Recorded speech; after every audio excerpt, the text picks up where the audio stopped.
Good morning all of you. তো আজকে আমরা দশম শ্রেণীর ভৌতবিজ্ঞানের দশম শ্রেণীর জৈব রসায়ন যে চ্যাপ্টার আছে, তো তার মধ্যে আইইউপিএসির নাম আমরা জানবো। এখানে দেখো সরল জৈব যৌগের আইইউপিএসি নামকরণ। তো নামকরণ জানার আগে আমাদের জানতে হবে কি কার্বন পরমাণু যৌগে কতগুলো কার্বন পরমাণু আছে এবং তাদের শব্দমূল কি হবে। দেখো একটা কার্বন থাকলে কি মিথ, দুটো কার্বন থাকলে ইথ। তো এর আগের ভিডিওতে বলা হয়েছে এগুলো। তো একটা কার্বন থাকলে মিথ, দুটো থাকলে ইথ, তিনটে থাকলে প্রোপ। কার্বন যে যে থাকবে যতগুলো থাকবে সেই অনুযায়ী শব্দমূলগুলো হবে। তো তোমরা আগের ভিডিওটা দেখে নিবা। তো আগের ভিডিওতে বলা হয়েছে যে সম্পৃক্ত হাইড্রোকার্বন অ্যালকেন এবং অসম্পৃক্ত হাইড্রোকার্বন অ্যালকিন এবং অ্যালকাইন এবং অ্যালকোহল শ্রেণীর নামকরণ এর আগের ভিডিওতে বলা হয়েছে, তোমরা সেটা দেখে নিবা। তো আজকে শুরু করছি আমরা 4 নম্বর অ্যালডিহাইড গোত্রের নামকরণ।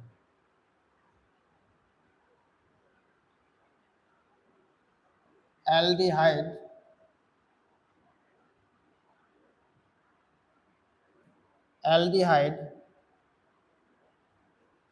গোত্রের নামকরণ।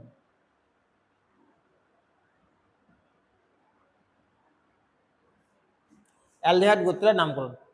তো অ্যালডিহাইড গোত্র কিভাবে চিনবে? যে দেখবে কোনো যৌগে যদি সিএইচও থাকে, সিএইচও গ্রুপ, তাহলে সেটা কি হবে? অ্যালডিহাইড।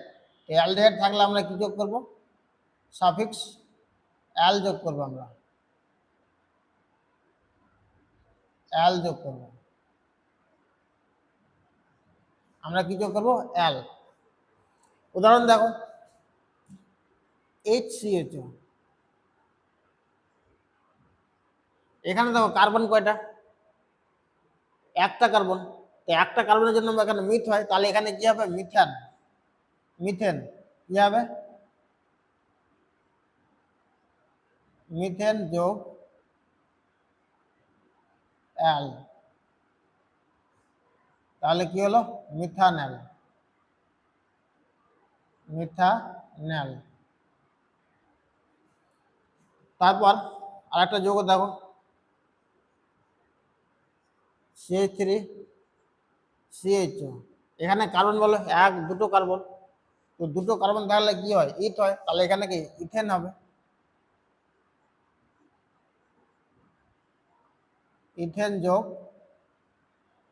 ইথেন যোগ অ্যাল হবে।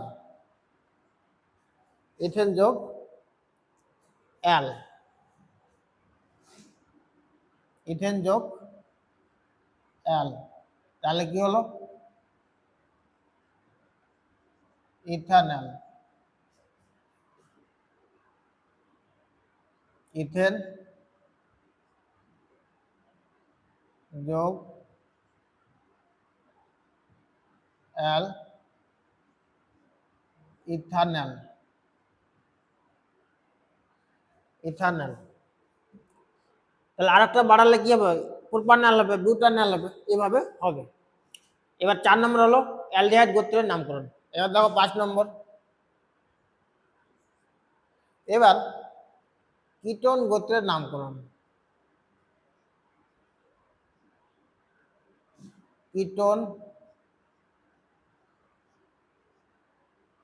গোত্রের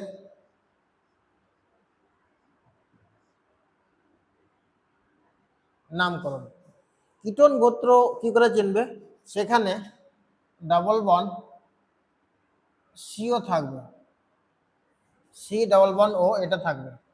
এখানে আমরা কি লাগাবো? সাপেক্ষ হিসাবে ওন লাগাবো। কি লাগাবো? ONE, ওন। আমরা কি লাগাবো? ওন লাগাবো। যেমন দেখো উদাহরণ হিসেবে CH3CO, সিও গ্রুপ আছে। দেখো সিও গ্রুপ থাকলে আমরা কি ওন লাগবো। কার্বন কটা? 1 2 3। তাহলে কার্বন হলো 1 2 3, তিনটা কার্বন। তিনটা কার্বনের জন্য কি হয়? প্রোপ হয়, তাহলে এখানে কি হবে? প্রোপান।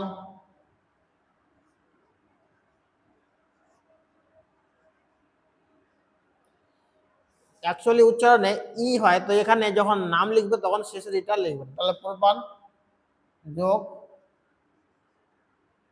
ওন, প্রোপান যোগ ওন। এখানে দেখো সিও গ্রুপটা যেহেতু 2 নম্বর কার্বনে আছে, ওই জন্য আমরা লিখব 2, আমরা লিখব 2 প্রোপানন। আমরা কি লিখব 2 প্রোপানন, অথবা এটা আমাকে এটাও এভাবে লেখা যায় প্রোপান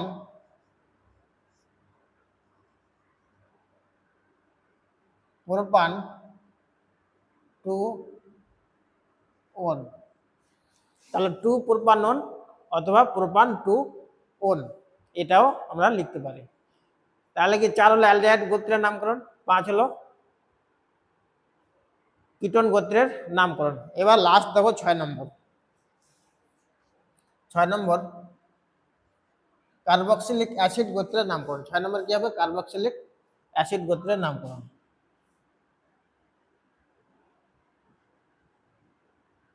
কার্বক্সিলিক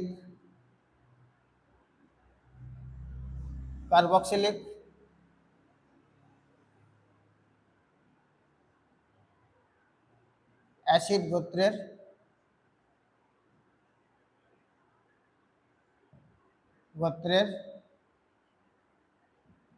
নামকরণ। এখানে কার্বক্সিলিক অ্যাসিড গোত্রের নামকরণ যখন থাকবে তখন দেখবে COOH গ্রুপ থাকবে, COOH গ্রুপ থাকবে। তাহলে COOH যদি গ্রুপ, কোনো যৌগে যদি COOH গ্রুপ থাকে তাহলে সেটাকে আমরা বলবো কার্বক্সিলিক অ্যাসিড, এবং সেক্ষেত্রে লাগাবো আমরা ওয়িক অ্যাসিড, ওয়িক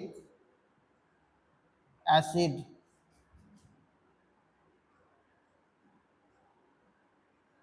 ওয়িক অ্যাসিড। উদাহরণ দেখো,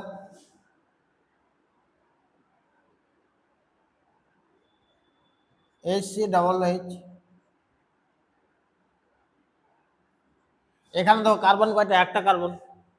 তো একটা কার্বনের জন্য আমরা কি লিখবো? মিথেন লিখবো, মিথেন যোগ ওয়িক অ্যাসিড। তাহলে কি হলো? মিথানোয়িক অ্যাসিড, মিথেন যোগ oic acid, methanoic acid, methanoic acid. আর একটা দেখো CH3COOH। কার্বন কয়টা বলো? দুটো কার্বন। তাহলে ইথেন হবে, তাহলে এখানে ইথান যোগ, ইথেন যোগ, ইথেন যোগ ওয়িক অ্যাসিড, কি হবে? Ethanoic acid, ethanoic acid.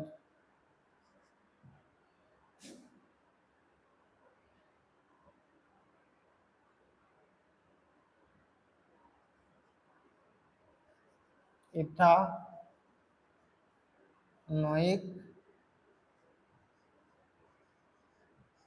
Acid, ethanoic acid. তাহলে এই হলো তোমাদের সরল জৈব যৌগের IUPAC নামকরণ। তো তোমরা আশা করি বুঝতে পেরেছো। তো কোনো অংশ যদি বুঝতে সমস্যা হয় তাহলে আমাকে জিজ্ঞেস করবে আর কমেন্টে জানাবে। আর আশা করি সমস্যা হবে না বুঝতে। এরপরও যদি সমস্যা হয় তাহলে আমাকে বলবে। তো আচ্ছা, ঠিক আছে, তাহলে আজকে এই পর্যন্তই থাকলো।